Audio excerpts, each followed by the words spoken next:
A continuación, Petróleo y Desarrollo.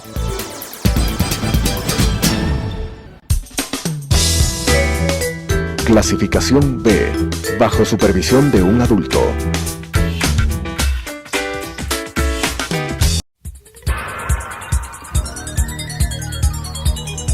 Las opiniones vertidas en este espacio por la producción y dirección del programa son de exclusiva responsabilidad de sus autores y de quienes intervienen en ellos.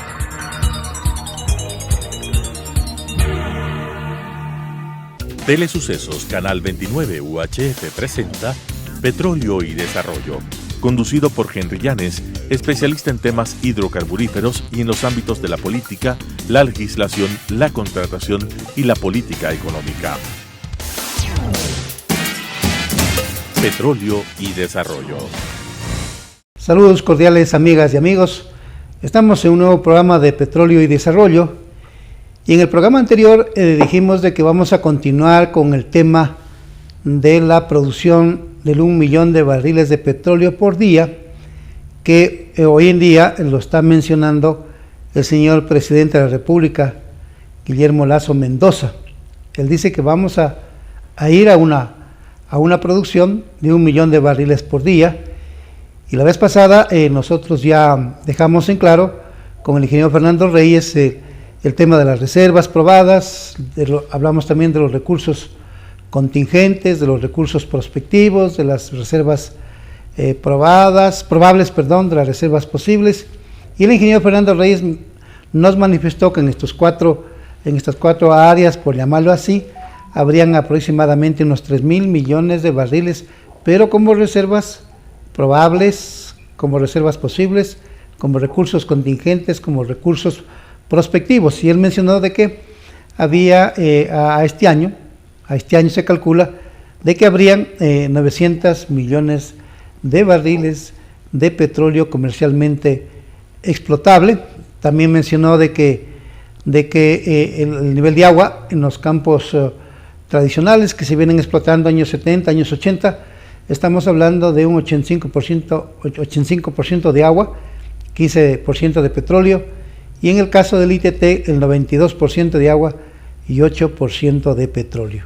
Hoy quedamos en hablar del tema del contrato de participación, y entonces quisiera darle la bienvenida al ingeniero Fernando Reyes, pero antes de ingresar al tema del contrato de participación, tiene también unos estudios sobre riesgos, y que me gustaría que el ingeniero los exponga, porque es un debate de los petroleros. Él es ingeniero petrolero, él es vicepresidente del Colegio de Ingenieros Geólogos, Minas y Petróleos y Ambiental de Pichincha, y entre los ingenieros petroleros, como sucede en otras profesiones, también hay tendencias, hay corrientes de opinión, no coinciden al 100%, y por ejemplo lo de él contrasta diametralmente con lo que propone el señor presidente de la República y también con lo que propone la coalición petrolera. Allí hay marcadas diferencias, ¿no?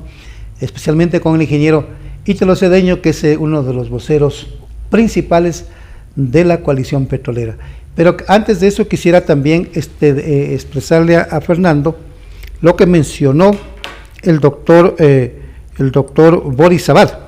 Él mencionó de que y a mí me sorprendió lo que dijo el doctor Boris Abad, de que según él no había posibilidades de ir a una producción de 1 millón de barriles de petróleo por día, porque él manifestó que en 40 años, en verdad son 50 años, de que se han perforado más de 3,000 pozos en 50 años, ¿no? Y hay una producción de 500,000 barriles por día, y él mencionaba de cómo se van a explotar, se van a perforar 500 pozos de petróleo por año, y en los 4 años serían 2,000 pozos en el caso del señor, en el mandato del señor Guillermo Lasso Mendoza.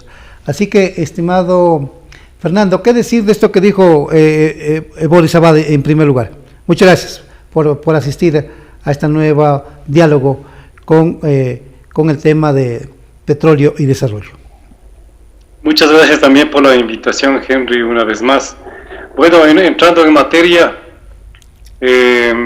Me parece que las afirmaciones que hizo el doctor Boris Abad vienen de una persona que se ha caracterizado por tener un alto nivel de conocimiento y experiencia, pues ha enfrentado varios escenarios productivos en diferentes campos, principalmente aquí en Ecuador. Por ejemplo, estuvo vinculado con CONOC y luego con Maxus en el desarrollo del bloque 16 en la región amazónica, y luego también estuvo vinculado al asunto de la explotación de petróleo en los campos de la península de Santa Elena, atendiendo, digamos, la perspectiva de incrementar la producción en un área de donde ya se viene explotando casi un siglo y que tiene bajas producciones.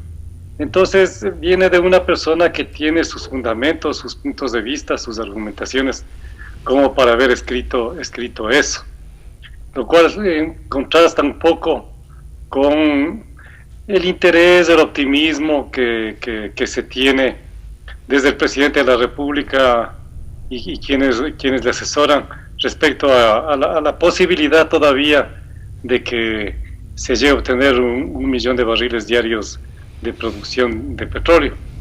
Y entonces lo que no están haciendo es precisamente lo que tú decías hace un momento, es el análisis de riesgo respectivo, que tiene que dividirse en dos partes: lo que es la exploración, que sería principalmente en áreas relativamente nuevas como es el suroriente, y lo que sería el asunto de la delegación de los campos que en este momento están manejados por Petroecuador, en los que en estos campos prácticamente el riesgo geológico, de ingeniería para la extracción de las reservas primarias probadas que habíamos hablado la vez anterior tiende a ser bajo, mientras que el riesgo para el descubrimiento, primero el descubrimiento de reserva de acumulaciones y luego el cálculo de reservas en base a la sísmica y a la perforación de pozos exploratorios en el suroriente, ya es un riesgo que tiende a ser alto. Ahora hay una declaración del presidente de la República que habla de una inversión que se necesitan de 16.000 millones de dólares sin tomar en cuenta la exploración. Supongo que eso está orientado, 16.000 millones de dólares, a los campos que en este momento los maneja Petroecuador, que aproximadamente el 80% de las reservas probadas están en los campos de Petroecuador. Más del 80% del petróleo que va a quedar en los yacimientos una vez que concluya la extracción actual de petróleo están en los campos de Petroecuador. Más del 80%, los campos que tienen los mejores factores de recobro están en los campos de Petroecuador. Y entonces el pensar de que se va a gastar 16.000 millones de dólares posiblemente en mejorar la producción en estos campos bajo la figura de participación es algo que llama poderosamente la atención, porque Henry y los televidentes tienen que tomar en cuenta que las inversiones no necesariamente están reposando en algún lado para que alguien venga y las haga, sino que el dinero está está moviéndose en el mundo. Y obviamente esos 16.000 millones no van a estar guardados nunca aquí en algún banco del Ecuador, y tampoco, obviamente, no van a ir a la caja chica del gobierno, sino que simplemente van a estar en función de los resultados que se vayan teniendo. Y las inversiones van a estar en función del flujo de fondos que se vaya a obtener, en función de la producción que se vaya obteniendo y en función de las amortizaciones. Y con eso y con su participación, en este caso el porcentaje que se acuerde con los inversionistas, con eso en el primer momento que ya tengan petróleo que sea de ellos debido al tema de la participación, pues simplemente de esos mismos ingresos irán saliendo las inversiones. Entonces sería bueno que el presidente de la República nos diga, además de los 16.000 millones, cómo anualmente se van a gastar se supone que va a ser en ese periodo gubernamental, y el flujo de fondos que se espera tener de esas inversiones, porque eso es lo importante. Y después lo que hablábamos la vez anterior, la renta neta que le va a generar al Estado y al inversionista, obviamente esa enorme inversión. Me parece que si las empresas petroleras agrupadas de la Asociación de Ingenieros de empresas de hidrocarburos en el Ecuador, si esas empresas son las que han calculado esos números, seguramente tienen no solamente los costos gastos, sino las producciones que se estima obtener, y también tendrán obviamente la ganancia que ellos por esa enorme inversión van a lograr. Con esta propuesta lo que pretenden es entregar los campos en producción, pero el contrato de participación dice para nuevos proyectos exploratorios y de explotación petrolera. El contrato de participación no menciona para adjudicarle a las compañías mediante este contrato campos en producción que están bajo el control del Estado. Eso es lo uno. Y lo segundo, ¿qué riesgo existe cuando los campos están en producción? Y lo tercero es que estos 16.000 millones que hablan no saldrán de los mismos yacimientos, de los mismos campos en producción. 3 preguntas en uno, estimado Fernando. Sí, empecemos por la pregunta, la última. Obviamente que el dinero va a salir de ahí, porque eso es lo que está ocurriendo en todos los contratos de prestación de servicios, sin excepción. Con las tarifas que se les paga, con eso las empresas están haciendo su flujo de caja y obviamente hacen las inversiones que correspondan y hacen las deducciones y todo eso. Entonces, el riesgo realmente en los campos que están en este momento en producción es bajo. Posiblemente crezca algo si es que se proyecta ir a masificar la recuperación mejorada y al control de agua, porque obviamente no hemos hecho nada para bajar lo que tú decías de ese 85% en promedio y el 92% del ITT.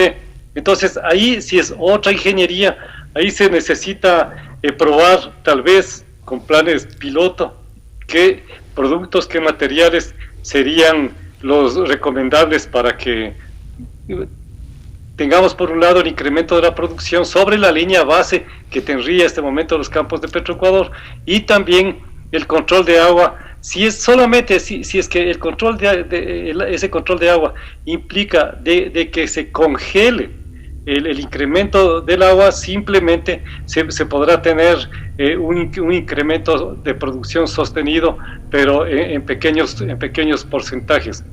Ahora, respecto a la exploración, ahí es donde se tiene el mayor riesgo, porque no hay certeza de que efectivamente en la cuenca sedimentaria del suroriente vayas a tener acumulaciones de 45.000 millones de barriles que no sabes cómo van a estar distribuidos, y que obviamente implica de que posiblemente, si es que se llega a descubrir acumulaciones tipo Shushufindi, tipo Sacha, entonces, claro, es muy atractivo, pero si se siguen replicando las pequeñas acumulaciones que se tiene con las pequeñas reservas que se calcularon, entonces eso no va a ser tan atractivo, porque las inversiones y los costos y gastos que eso va a significar van a ser altos. Además, si vamos con la figura de participación, entonces se tendrá que llegar a un acuerdo en donde como mínimo constitucionalmente el Estado tenga o gane sobre el 50% de la renta, y a lo mejor eso implica de que las empresas, la cantidad de petróleo que les corresponda no va a ser aquella que ellos quisieran, por ejemplo sobre el 85%, dependiendo del precio de venta del petróleo y de otros parámetros que hay que tomar en cuenta y que no vienen en este momento, no podemos analizar en este momento. Correcto. Bueno, que le quede claro al señor presidente de la República y a la coalición petrolera de que los 16.000 millones, como acaba de decir el ingeniero Fernando Reyes, saldrán de los propios yacimientos. Allí no existe riesgo. Él dice que habrá riesgo si es que se va a un proceso de recuperación secundaria, y entonces por los niveles de agua a lo mejor existe un poco de riesgo, ¿no? Pero en todo caso es una inversión a la segura, y que el dinero y que los dólares surgen de los propios yacimientos. Así que Esa lotería no se les puede dar a empresas que se han beneficiado grandemente desde los años 90 en perjuicio del Estado, porque lo que sería bueno que el señor presidente de la República les pregunte algunas cosas a los ingenieros petroleros, que le pregunte a la coalición, ¿cuál es el costo de producción que tienen las petroleras en estos campos petroleros? O las tarifas que llaman. Pero más, en el contrato de prestación de servicios hablamos de costo de producción. Señor presidente, pregúnteles de cada 100 barriles, cuántos barriles llevan las compañías en este contrato de prestación de servicio y en el de participación, cuánto van a llevar. ¿Y cuánto le está quedando al Estado en los contratos de prestación de servicios de cada 100? ¿Y de cuánto le quedaría al Estado cuando volvamos al contrato de participación? Hágales esas preguntas, por Dios. Porque si usted no les hace las preguntas, ellos van a seguir llevando el petróleo. Y al país no le va a quedar nada y vamos a seguir con este mundo de pobreza. Ya basta, ¿no? De tanto atropello, de tanta explotación y misericordia de los recursos naturales de esta nación. Yo hice un estudio en los años 90 del contrato de participación. Al Estado le quedaban 20 barriles de cada 100. Las compañías llevaban 80 barriles. ¿Vamos a ese contrato?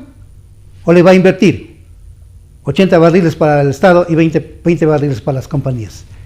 Y la pregunta primera que la formulé, Fernando, van a tener que reformar la ley de hidrocarburos, porque el contrato de participación no está constituido en la ley para entregar campos en producción, sino para adjudicar nuevas áreas de exploración y explotación hidrocarburífera. ¿Cuál es tu opinión? Y a propósito de los costos, ¿tienes alguna información de lo que fueron estos contratos de participación? Yo menciono que publiqué un libro, ¿no? Y así un análisis de análisis de producción. Simplemente yo veía que las compañías llevan casi 80 barriles. El contrato de participación está exonerado del pago de regalías petroleras, está exonerado del pago de primas de entrada, derechos superficiales y aportes en obras de compensación. De todo eso está, señor presidente, exonerado el contrato de participación. Paga el 25% del impuesto a la renta. En el año 1981 se fijó para el contrato de prestación de servicios el 44.4% de impuesto a la renta. Y para Texaco era del 87.5% el impuesto a la renta. Ahora pagan el 25%. Entonces imagínense toda esta reforma que se ha hecho del petróleo es para beneficiar a las compañías en perjuicio del país, en perjuicio de los 17 millones de ecuatorianos. Yo creo que esa no debe ser la línea, presidente Lazo, la que usted siga, porque va a tener ahí sí una fuerte oposición fundamentada, ¿no? No quemando llantas, no tirando piedras, no, ni insultando, sino una oposición racional de la forma como se debe Eso es, Henry. Sí.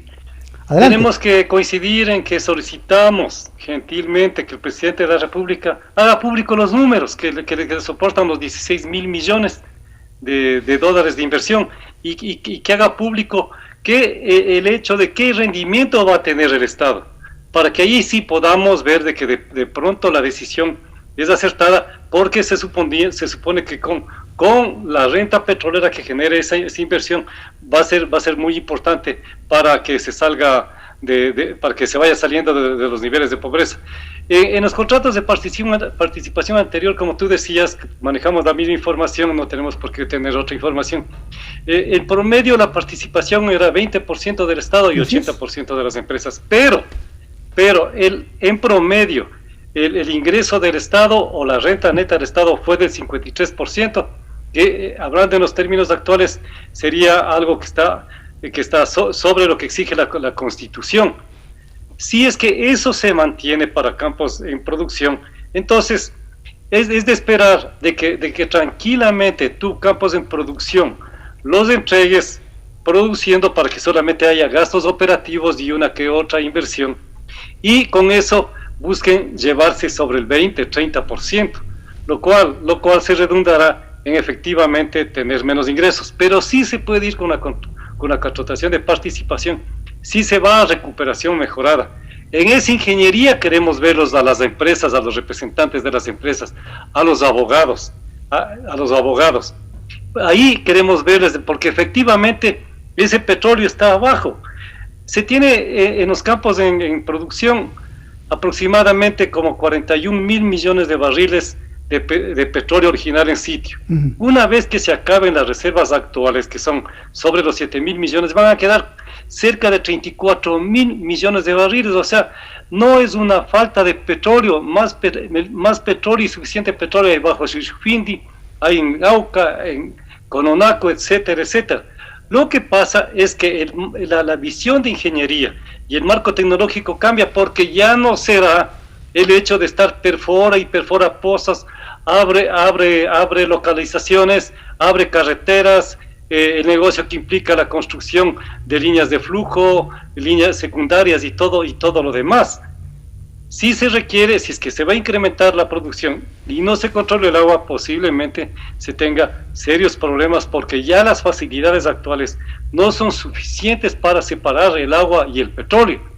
Entonces, seguramente están tomando en cuenta todo eso, pero no está claro cuánto de la participación actual, que debería ser, eso sí, patrimonio de la producción actual, me equivoqué, que debería ser patrimonio del Estado, sí, esa producción no tiene por qué formar parte de la participación. Exacto. Porque casi todas sus inversiones ya se están amortizadas. Lo que sí tiene que formar parte de la nueva producción y del reparto son las inversiones que generen producción incremental sobre la línea base de recuperación primaria que le denominamos, y sobre lo que significa la producción que venga por la recuperación mejorada. Y si quisiera decir esto, Henry, no necesariamente tenemos que ver como secundaria o terciaria, porque no vamos a saber cuándo es el tiempo en donde pasamos de secundaria a terciaria. Tenemos que hablar de mejorada, y ahora se está precisamente con más de 30 proyectos de inyección de agua en donde se baja la salinidad del agua, y eso significa que se incremente la producción de petróleo, tal como lo hizo en su momento Texaco con la inyección de agua que empezó en los años de 84 y 85, que significó que el agua de superficie se le trate para que sea casi neutra, pero en el yacimiento se mezcló con el agua de formación, que es altamente salina, redujo la salinidad, y con eso esa reducción de salinidad permite de que se libere el petróleo y pueda fluir más. Por eso es que uno de los campos de Shushufindi, en una de las arenas de Shushufindi, creo que es la Napote, el factor de recobro se le calculó en 50%. Eso implica de que sí hay alternativas, pero mientras no lo hagamos con rapidez, eso de la recuperación mejorada, simplemente la perspectiva de que tengamos nuevas reservas de producción de esta nueva tecnología se va a ir alargando. Sí, muy importante lo que acabas de mencionar, Fernando, que el Estado, si son 900 millones de barriles de reservas probadas que restan por explotar o comercialmente explotables, que esa sea la participación del Estado, y que la compañía, de lo que descubra, las inversiones que realice, entonces ahí sí, de esa producción incremental, se divida los porcentajes entre el Estado y la compañía. Me parece bien. Y lo otro, Fernando, también es importante lo que acabas de mencionar, de que no hablemos tanto de recuperación secundaria y terciaria, sino más bien de recuperación mejorada. Y la otra es que quería mencionarte, es que no podemos seguir en esta lógica porque realmente no podemos seguir entregando el petróleo. Solamente nos restan 2 minutos.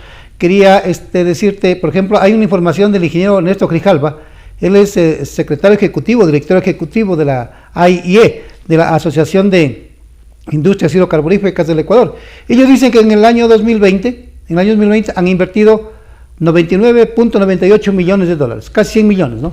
Pero en los estudios de producción y por tarifa que hace el doctor Luis Alberto Arauz, él menciona de que los ingresos que han obtenido las compañías es de 1.096 millones de dólares. ¿Eso es justo para el Ecuador, estimado Fernando? De que las inversiones se hayan multiplicado en ganancias en 10 veces. Bueno, me parece de que si estamos hablando de los contratos de participación anteriores, y si le vemos desde la lupa actual, posiblemente se podría decir que sí hubo cierta equidad, pero ya en lo que implica... No, es el de prestación de servicios, el actual. En este tipo de contratos de prestación de servicios, el costo de producción, el costo de la extracción de un barril de petróleo para el Estado está en 33.50. Ya. Y en los contratos de servicios que se tienen en los campos de Petroecuador, están en $25 el barril. El promedio. Ya. Mientras que en el caso de Sacha tienes $12 como costo de producción. Entonces, hay una diferencia enorme. Enorme. A ver, te escucho, Henry. Sí, yo creo que dejémoslo ahí porque yo te quiero invitar a un tercer programa para hablar más bien de los costos de producción antes que los campos sean entregados tanto a Schlumberger, Shushufindi y Sacha y Libertador. Dejémoslo ahí porque prácticamente hemos concluido con el tiempo. Yo te invito para un tercer programa de aquí a 15 días. Para la nueva oportunidad ya tendremos que pasar unos cuadros nada más. Ya. Para que vayamos viendo ya números concretos. Ya me quedo pronto. Muchas gracias. Una linda tarde. También, Henry, una buena tarde. Un abrazo.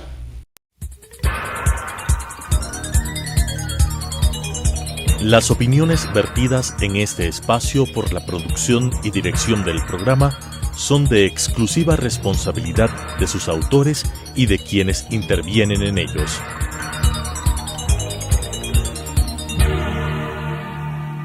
Telesucesos Canal 29 UHF presentó Petróleo y Desarrollo, conducido por Henry Llanes, especialista en temas hidrocarburíferos y en los ámbitos de la política, la legislación, la contratación y la política económica.